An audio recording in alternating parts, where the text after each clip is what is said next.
The morning fog moved slowly across the empty rice fields, stood near the old wooden fence of his grandmother's farmhouse, holding a cup of coffee that had already gone cold. He had not slept well. The city noise of Seoul was far away, and the silence of this village still felt strange to him even after 3 months of living here. His grandmother had died in the spring. She left him this house, these fields, and a lifetime of memories he was still trying to sort through. Was 28 years old, a software programmer who worked from his laptop, and he had no idea how to be a farmer. But the house was paid for, the internet connection was surprisingly good, and he needed somewhere quiet to figure out his life. He was about to go back inside when he saw her. A woman stood at the edge of the property, near the old well that had not worked in years. She was tall, too tall. Her body was wrapped in a cloak that seemed to change colors every time blinked. One moment it looked gray. The next moment it looked like the sky just before a storm. The next moment it looked like something his eyes could not understand at all. In her arms she carried another person. This one was smaller, wrapped in the same strange cloth, and even from this distance could see that the smaller person's skin was silver, not pale, not white, silver like metal, like moonlight made solid. Dropped his coffee cup. It shattered on the wooden steps, but he did not look down. The tall woman walked toward him. Her movements were smooth, too smooth, like she was floating instead of walking. When she got close, saw her face clearly for the first time. She looked almost human, almost. But her eyes were wrong. She had too many of them. 7 small eyes arranged in a curved line across her forehead, all of them looking at him with desperate intensity. She spoke, but her mouth did not move. The words appeared directly in his mind, clear and sharp like someone had typed them into his brain. "Human, you must hide her, they are coming." Before could say anything, the woman pushed the silver-skinned girl into his arms. She weighed almost nothing, like holding a child made of paper. But he could feel warmth coming from her chest. 2 heartbeats. He could feel 2 separate heartbeats pulsing against his hands, beating in a rhythm that did not match each other. "What is happening?" Finally managed to speak. His voice came out weak and shaky. "Who are you? What is this?" The tall woman grabbed his shoulder. Her hand was cold, colder than anything he had ever touched, and her grip was strong enough to hurt. "Listen carefully," she said, still speaking inside his mind. "The girl you are holding is named. She is the last princess of the Expanse. Her mother was the sovereign of 42 star systems. Her people watched your world when your ancestors were still learning to stand upright. All of that is gone now, destroyed, consumed, and she is the only one left." Looked down at the unconscious girl in his arms. Her silver eyelids moved slightly. He could see the shape of her eyes beneath them, and for a moment he thought he saw a flash of purple light. "I don't understand," he said. "Why bring her here? Why bring her to me?" "Because your world is the only safe place in 17 galaxies," the woman answered. "Because of what your species is.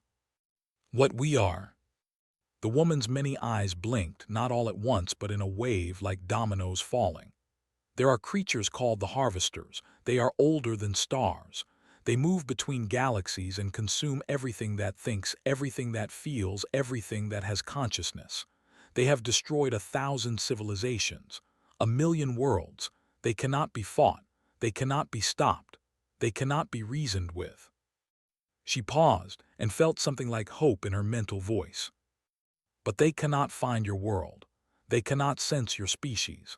Something about human beings makes you invisible to them. Your thoughts, your feelings, your very existence operates in a way they cannot detect. You are the only species in known history that the Harvesters cannot see." Try to process this. His brain felt like it was moving through thick mud. "So we're safe, Earth is safe. For now, that is why must stay here. On your world she disappears from their senses. As long as she remains near humans, she cannot be found." "But why me?" asked. "I'm nobody. I'm just a programmer. I don't know anything about aliens or princesses or any of this." The woman was already stepping backward. Her form was starting to become unclear, like she was made of smoke that was slowly blowing away. "I chose you because I could feel your heart," she said. "We'll need kindness more than weapons. She will need someone who cares without wanting something in return. I searched 100 humans in this region. You were the only one whose heart felt right." Her body was almost gone now. Only her eyes remained solid, floating in the morning air like strange stars.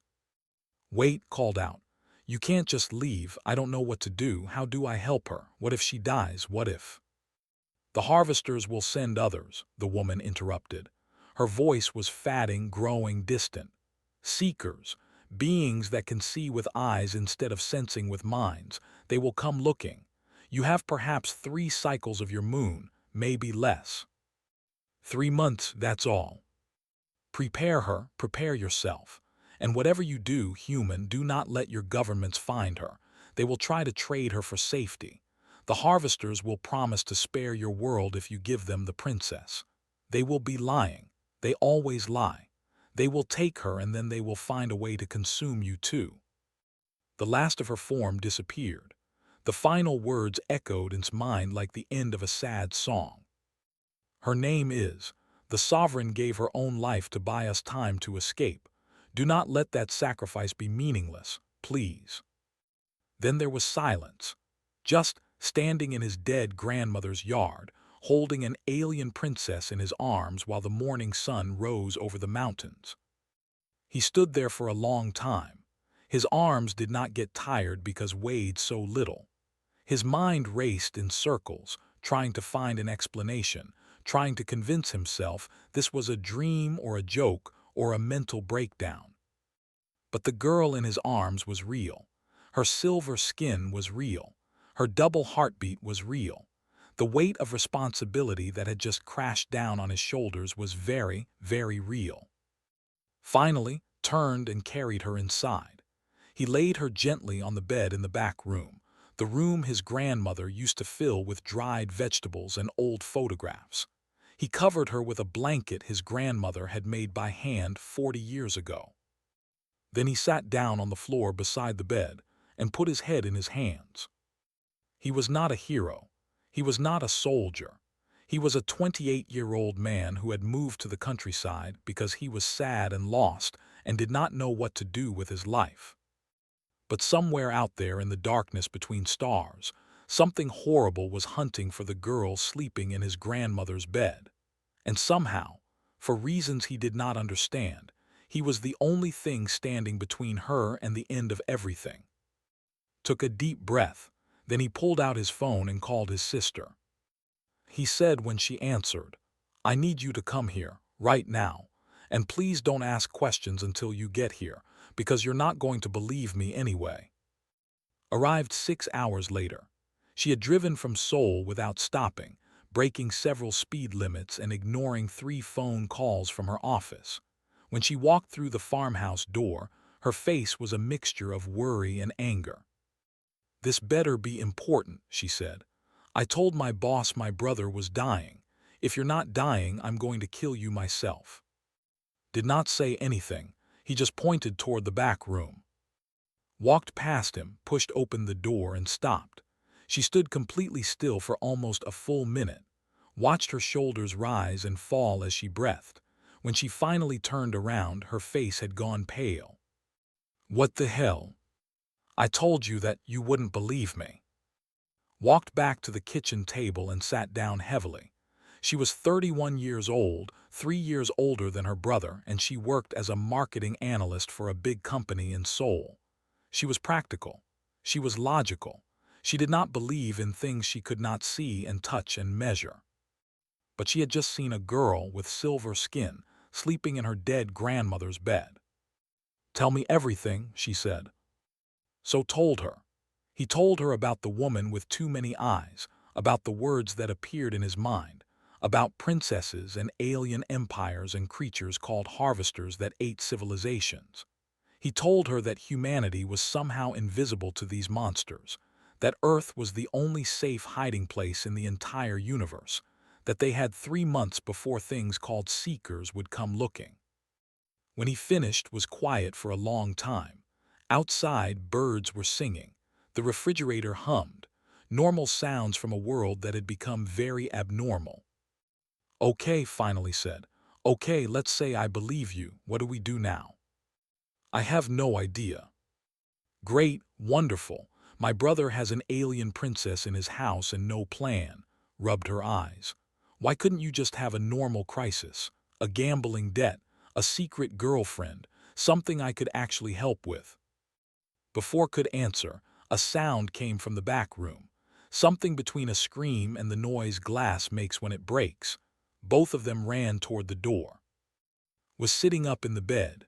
Her hands were glowing with white light, and the blanket around her had started to smoke. Her eyes were open now, and they were purple, deep purple, the color of the sky just after sunset. Those eyes were wild with fear.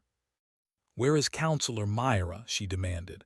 The words appeared in both their minds at the same time, sharp and desperate. "Where is my guard? Where is my ship? Where?" She stopped. She looked at her own hands. She touched her own face. The glow faded from her fingers and something in her expression cracked. "No," she whispered. "No, no, no, it wasn't a dream. It's real. It's all real." Moved forward slowly. She had always been good with frightened things. Stray cats, nervous clients, crying children at family gatherings. She approached the same way, with soft steps and a gentle voice. "You're safe," she said. "You're on Earth. My brother found you. The woman who brought you," she said her name was Myra. Breathing slowed. She looked then at standing in the doorway. Something changed in her face. The fear did not disappear, but it moved aside to make room for something else. Exhaustion, grief, the weight of someone who had lost everything and was only now beginning to understand how much. "Counselor Myra," said quietly. "She was my mother's closest friend. She carried me through 17 emergency jumps to get here. The last jump almost killed her. She used the last of her energy to make sure I was safe." She paused. "I'll never see her again, will I?" "She disappeared," said. "Right after she gave you to me, she just faded away." Nodded. She did not seem surprised. The jump technique burns life force. She knew she wouldn't survive it. She did it anyway. A single tear rolled down her silver cheek. It looked like liquid mercury. "My mother did the same thing.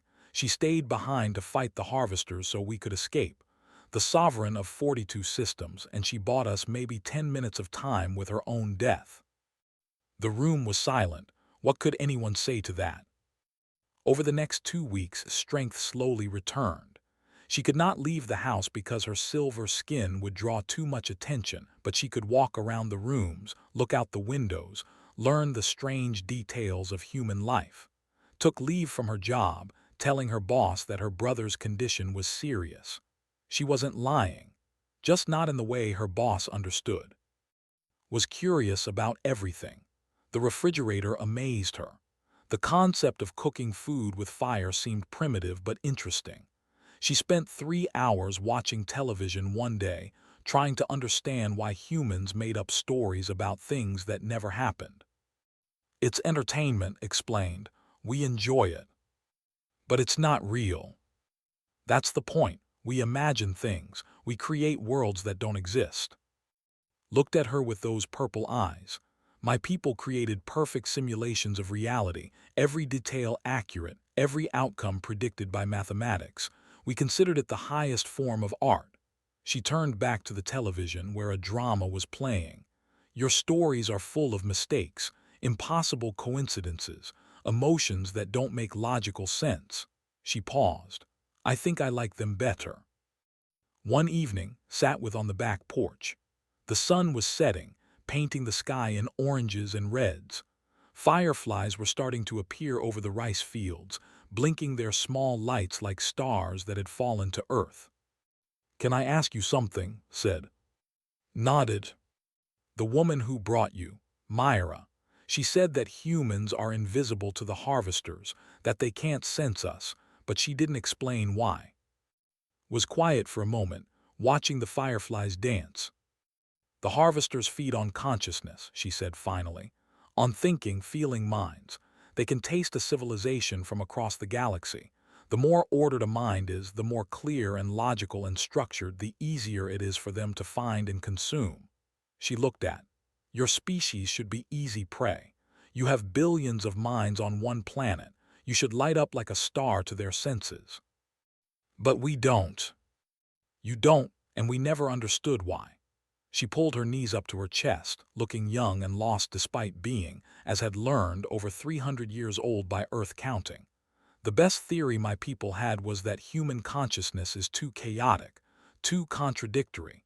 You believe things that cannot both be true. You feel emotions that fight against each other. You hold hope and despair in the same heart at the same moment. She turned to face him fully. The harvesters are perfect predators. They evolved to consume minds that work in predictable ways. But humanity, you're not predictable, you're noise. Beautiful, impossible noise. They cannot find you because they cannot understand you. Thought about this. He thought about how he had felt when his grandmother died, how he had been sad and relieved and guilty about being relieved all at the same time. He thought about how humans could watch a sad movie and cry even though they knew it wasn't real. He thought about how people fell in love with people who were wrong for them, how they made terrible decisions for good reasons and good decisions for terrible reasons. So we're too messy for them to eat, he said. Smiled. It was a small smile, barely there, but it was the first real smile he'd seen from her. Something like that. Your species' greatest weakness might be your only defense. From inside the house, they could hear laughing at something on television. The fireflies continued their dance.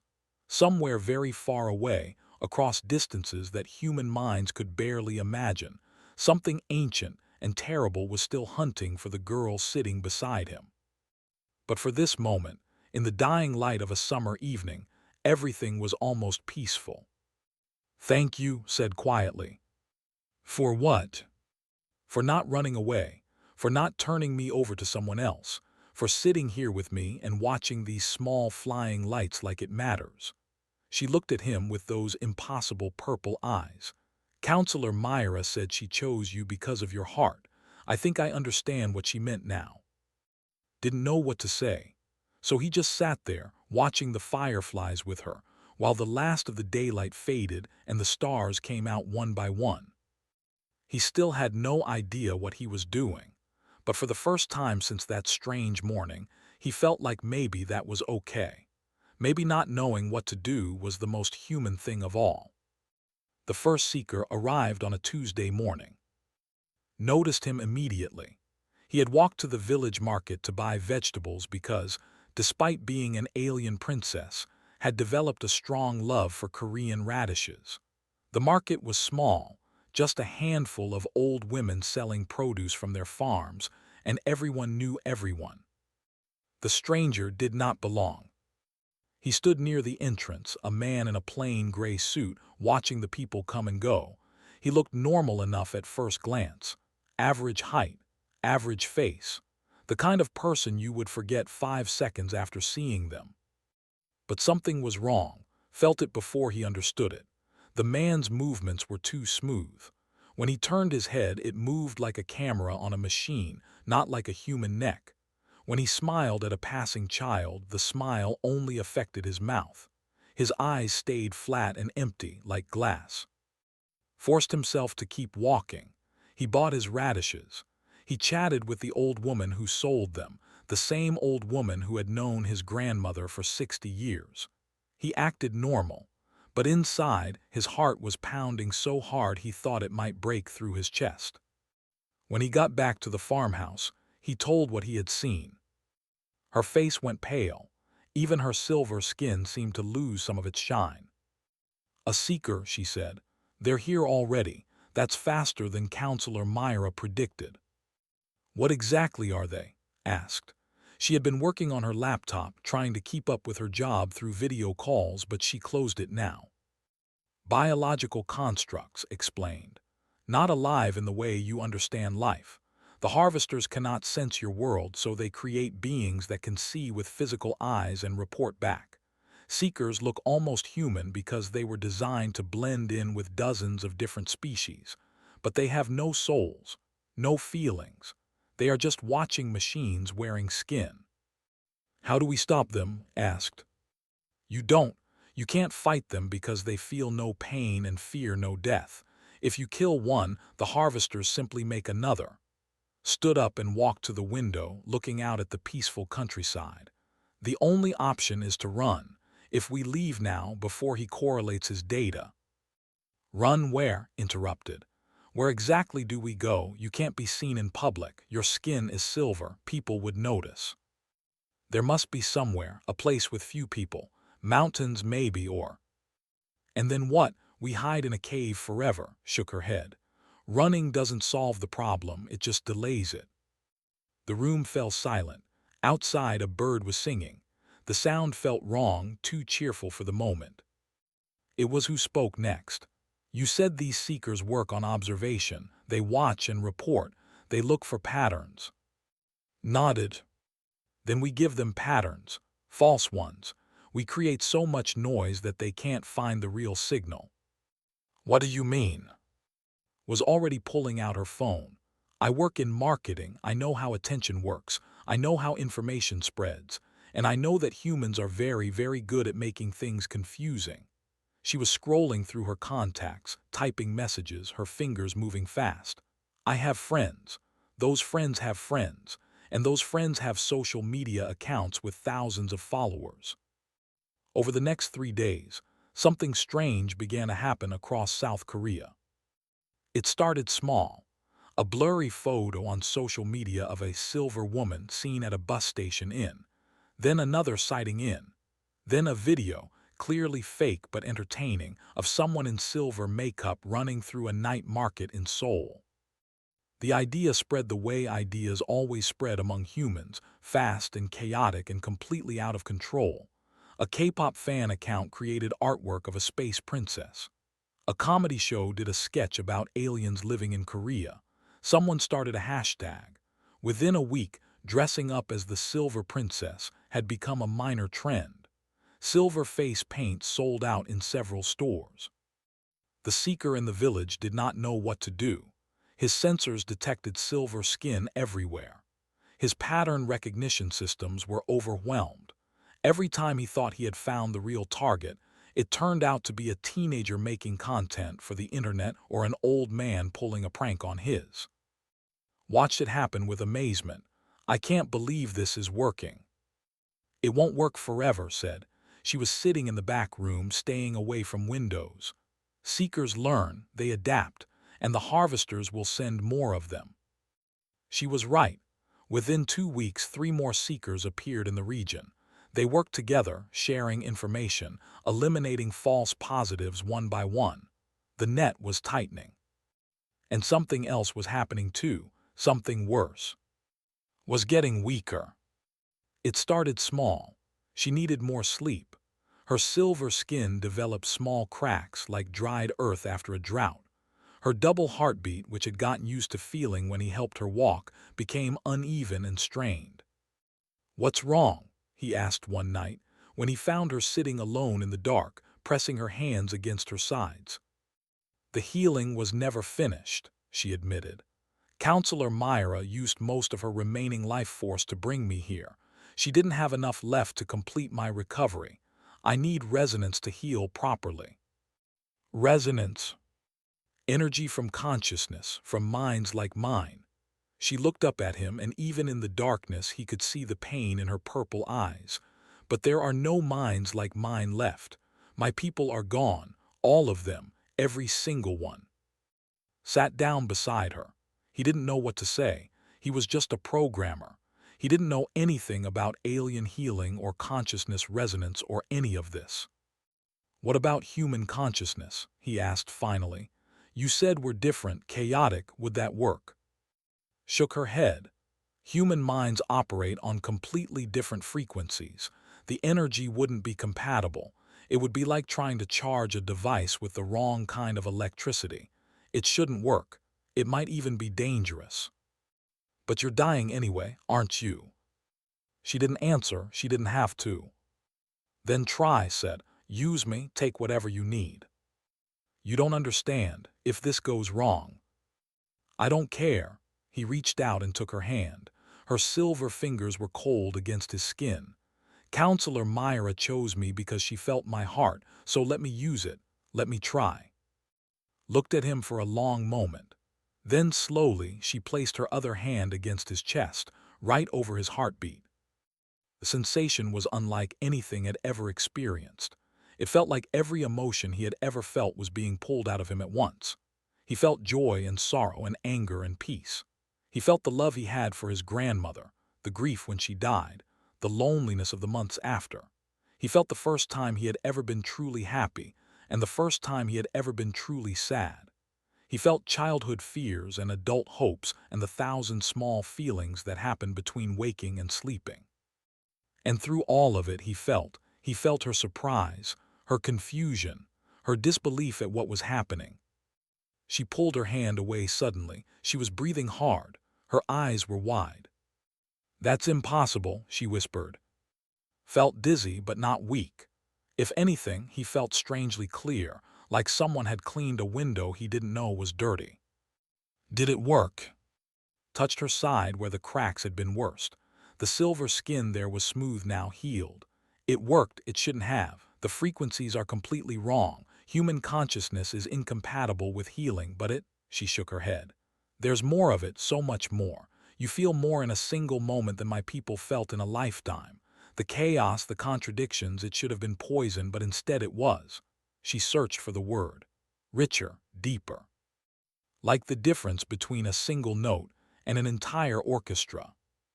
She looked at him with new eyes, like she was seeing him, really seeing him for the first time. "What are you?" she asked softly. Laughed weakly. "I'm just human, that's all I've ever been."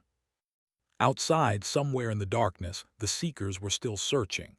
But inside this small room in a farmhouse in the Korean countryside, something had changed. Something important.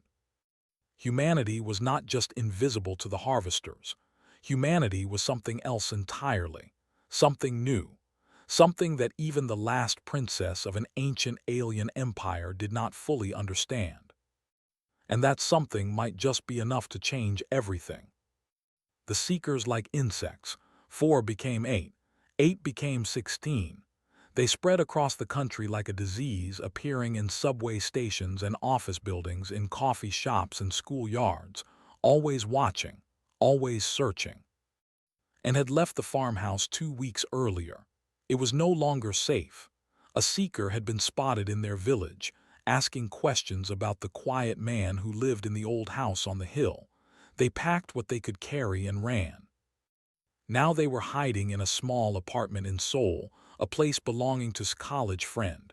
Was a kind woman who asked no questions and made excellent ramen. She had simply looked at silver skin, nodded once and said, "The back bedroom has blackout curtains. Use them." The apartment was crowded. His boyfriend lived there too. He was a sound engineer who worked strange hours and spent most of his free time wearing headphones and nodding to music only he could hear. When he first saw, he just said, "Cool costume," and went back to his mixing board. His colleague came by often to drop off supplies and information. He was a nervous man who sweat a lot and talked too fast, but he had connections in the news industry and knew how to track what the seekers were doing. And then there was Grandmother Bora. No one knew where Grandmother Bora came from. She simply appeared at the apartment door one morning, carrying a bag of persimmons and a knowing look in her eyes. She was at least 80 years old, barely 5 feet tall, and she walked with a cane that she used more for hitting things than for support. "You're hiding the star girl," she said to when he opened the door. "Good, she looks hungry, I brought fruit." "How do you know about?" "I'm old, not stupid." She pushed past him into the apartment. "My grandmother told me stories about lights in the sky and visitors from far away. I always believed her. Everyone else thought she was crazy." She found in the back bedroom and handed her a persimmon. "Eat, you're too thin." From that day on, Grandmother Bora was part of their strange little group. She refused to explain how she had found them. She just said the stars had told her, and that was that. It was who finally told them what she had been thinking for days. They were all gathered in the small living room, eating ramen, when set down her bowl and spoke. "I need to tell you something about humans, something important." Everyone stopped eating, even took off his headphones. "When healed me," continued, "I felt something I didn't expect. Human consciousness isn't just chaotic, it's powerful, more powerful than anything I've ever encountered." She looked around at each of them. "My people believed that the harvesters were unstoppable because no consciousness could resist their feeding. They were predators. We were prey. That was the natural order of things." She paused. "But human consciousness doesn't fit that order. You don't just resist them. You might actually be able to hurt them." "Hurt them how?" asked. "The harvesters feed on ordered thought, clean, logical, predictable minds. But human minds are none of those things. Your thoughts are contradictory. Your emotions don't follow patterns. You believe impossible things and feel opposing feelings at the same time." His purple eyes were bright with something that looked almost like hope. "If enough humans focused their consciousness toward a harvester, truly focused with all the chaotic power of human emotion, I believe it would be like poison to them." The room was silent. "You're saying," said slowly, "that if we got enough people to feel at them, we could actually hurt these things. Not kill, not destroy, but wound, drive back, make them afraid." Nodded. "For the first time in a million years of galactic history, something might actually be able to fight them." Laughed nervously. "That's crazy. You're talking about getting millions of people to feel at the same time. How would that even work?" Was already on her phone. "I know people in broadcasting and social media and marketing. If we framed it right, made it go viral, turned it into an event." She was typing furiously. "Humans love doing things together. Flash mobs, synchronized events. Remember when everyone did that ice bucket thing? We raised millions for charity." "This would need to be bigger," said. "Much bigger. We'd need it to spread internationally." "So we make it spread internationally." Looked up from her phone. "We tell people the truth. Aliens are real. Something bad is coming. And humanity's secret weapon is just being human. Feel strongly. Feel together. Feel now." "Most people won't believe it," said quietly. "They don't have to believe it." Grandmother Bora spoke up, her old voice firm. "They just have to participate. Humans will do almost anything if you make it interesting enough. Tell them it's a game. Tell them it's a protest. Tell them it's a world record attempt. Tell them anything. As long as they feel, truly feel, at the right moment." Over the following 2 weeks, they built something impossible. Contacted everyone she knew. Those people contacted everyone they knew. The idea spread through group chats and social media posts, through news articles and late-night radio shows. Most people thought it was a publicity stunt for a movie or a new kind of meditation event. That didn't matter. What mattered was that the idea was spreading. The plan was simple. On a specific night at a specific time, people around the world would stop what they were doing and feel. Not think, not meditate, just feel. Whatever emotion was strongest for them at that moment, they would let it fill them completely, without reservation, without control. Some people planned to think about loved ones they had lost. Others wanted to focus on hope for the future. Some just wanted to feel anger at the injustices in their lives. The emotion didn't matter. The intensity did. Meanwhile, the seekers were getting closer. 3 times they had to change apartments. Once, a seeker walked past on the street and had to pretend to be drunk to explain his nervous sweating. Another time, Grandmother Bora hit a seeker with her cane when he asked her questions, and somehow the machine creature decided she was not worth investigating.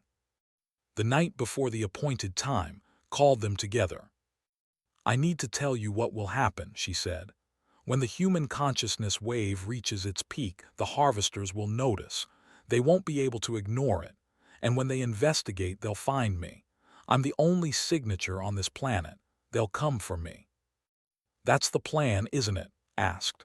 "They come for you and then they get hit with billions of human minds." "Yes, but I need to be visible. I need to be somewhere open where they can reach me and where the effect can reach them. She looked at. I need to be bait. No, he said immediately. It's the only way. Then I'll be there with you. Me too, said. And me, added. One by one, they all agreed. Even grandmother Bora, who said she was too old to be afraid of anything from space. Looked at them. These strange humans who had hidden her, protected her, believed in her when they had no reason to. These people who were risking everything for someone they had known for only a few months. I don't understand you, she said softly. My people spent millions of years trying to perfect ourselves, trying to become logical and ordered and predictable. We thought that was the path to greatness. And then we met the harvesters and all our perfection meant nothing. She wiped a silver tear from her cheek. But you're chaos, you're contradiction, you're everything we tried not to be, and somehow you might be the only ones who can save the galaxy. Took her hand. We're not heroes, we're just people. Messy, confused, scared people who do the right thing sometimes and the wrong thing other times. That's exactly what I mean, said. That's exactly why you might win. Outside the apartment window, the lights of Seoul glittered like a million tiny stars. Somewhere up there, beyond the atmosphere, beyond the moon, the harvesters were waiting. Tomorrow night, humanity would answer them. Not with weapons, not with ships, not with any of the tools that had failed 1,000 civilizations before. Just with feeling, just with being human. Didn't know if it would work. None of them did. But as he looked around at this small group of unlikely friends, he felt something warm in his chest. Hope, stubborn, irrational, completely human hope. Maybe that was enough. Maybe that had always been enough. The rooftop was cold. Wind swept across the open space, carrying the sounds of the city below. Seoul spread out in every direction, a sea of lights and movement, millions of people living their ordinary lives without knowing what was about to happen. Stood at the center of the rooftop with beside him. Was on his other side, her phone clutched in her hand, watching the numbers climb. The event had gone viral beyond anything they had expected. News channels were covering it. Social media was exploding. People across Korea, across Asia, across the world were preparing to participate. The others stood in a loose circle around them and held hands, kept checking his watch and sweating. Grandmother Bora leaned on her cane and looked up at the sky with the calm expression of someone who had already lived a full life and was not afraid of how it might end. It was almost midnight. The numbers breathed. Look at the numbers. He looked at her phone. Millions, hundreds of millions. People checking in, posting their participation, spreading the word to others. Not everyone believed the alien story. Most probably thought it was a joke or a stunt. But they were participating anyway because humans loved being part of something bigger than themselves. 2 minutes, said. Her silver skin seemed to glow faintly in the darkness. If the harvesters are going to come, they'll come when they feel my presence strongest. I need to lower my shields. I need to let them find me. Took her hand. Her fingers were trembling. Are you scared? He asked. Terrified, she admitted. For 300 years I was raised to believe the harvesters were gods of destruction, unstoppable, inevitable. The idea that they could be hurt, that anything could hurt them. She shook her head. It goes against everything I was taught.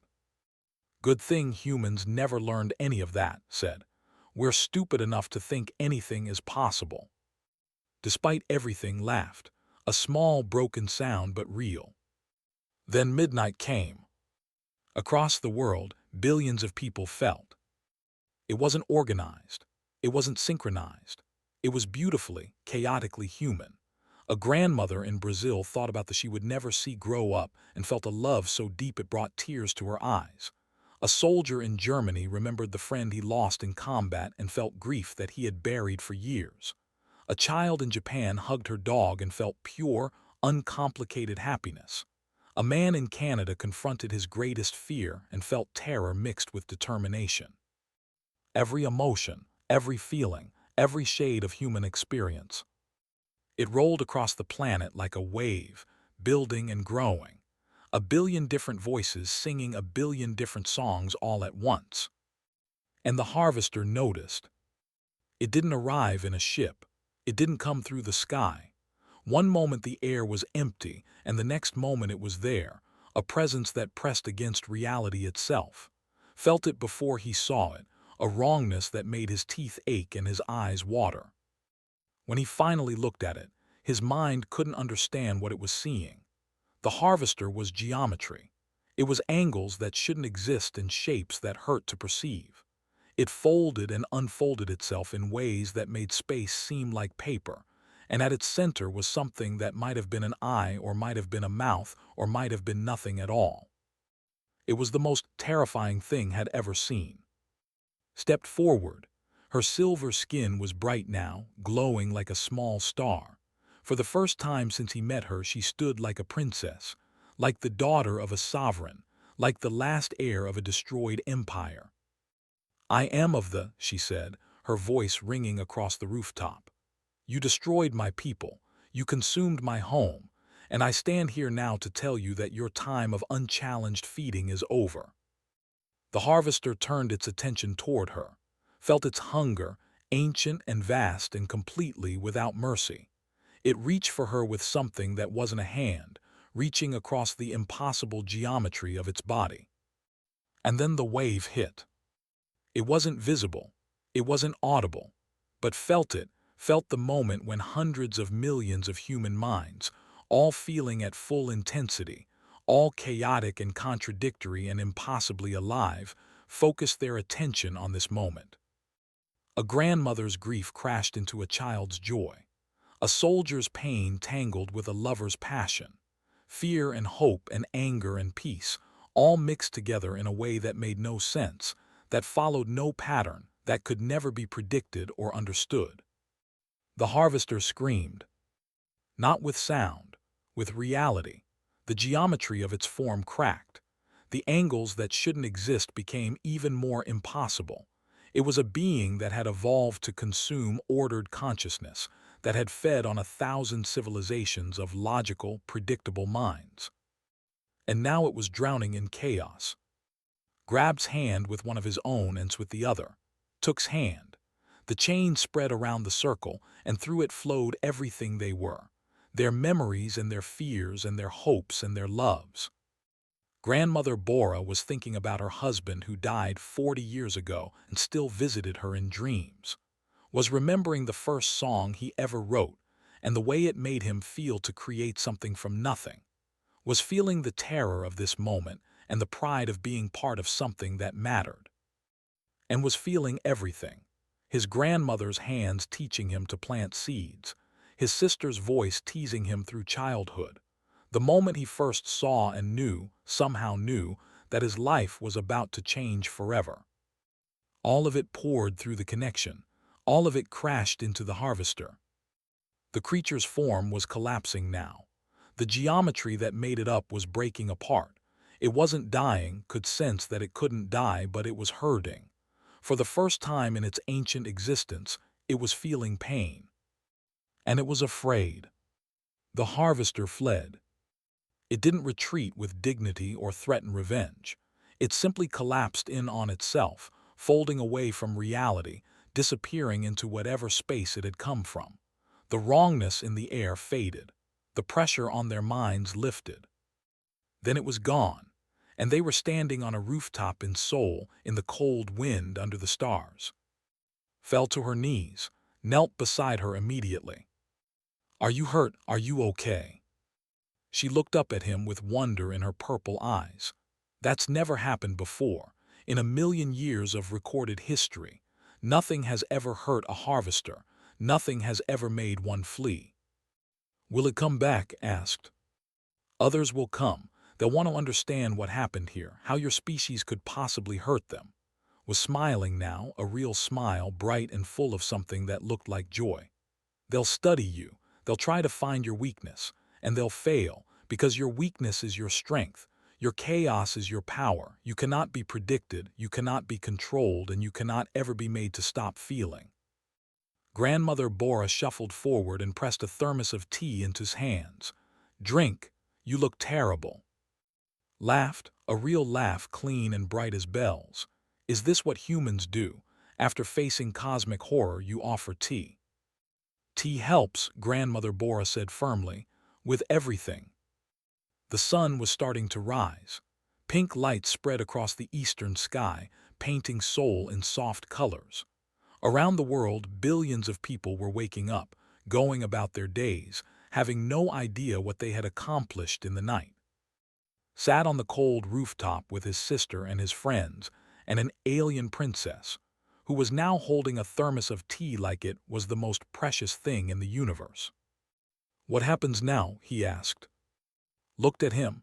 Now the galaxy knows about humanity. The harvesters will spread word of what happened here, a species that can hurt them, a world that cannot be consumed. She took a sip of tea and made a face at the taste. You just announced yourselves to the universe. Nothing will ever be the same. Is that good or bad? I don't know, both probably. That's very human, isn't it? Things being both good and bad at the same time.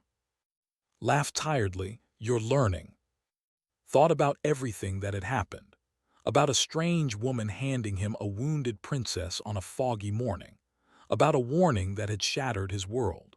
About discovering that humanity's greatest weakness, their chaos and contradiction and impossible emotions, was actually their greatest strength. He thought about the harvesters out there in the darkness between stars, ancient and powerful, and now, for the first time, afraid. He thought about humanity, messy and confused and beautiful, reaching out into a universe that had never seen anything like them. We should get breakfast, Grandmother Bora announced. There's a good rice soup place near here. It opens early. Grandmother said weakly, we just fought an alien god. Maybe we should. Rice soup, she repeated firmly. Fighting gods is no excuse for skipping meals. As they gathered their things and headed for the rooftop door, walked beside, she slipped her silver hand into his human one. Thank you, she said quietly, for everything. I didn't do anything special, I just felt a lot. That's exactly what you did. She smiled at him, and in the growing light her silver skin looked almost golden. You felt. That's what humans do, and that's why you're going to change everything. They walked down the stairs together, toward breakfast, toward whatever came next. Behind them, the sun continued to rise over a world that would never be the same. Somewhere in the darkness between galaxies, the harvesters were already spreading word of what they had encountered. A species that could not be consumed. A world that fought back with feeling instead of weapons. A new kind of life that made no sense and followed no rules. Humanity had announced itself to the universe. And the universe would never forget.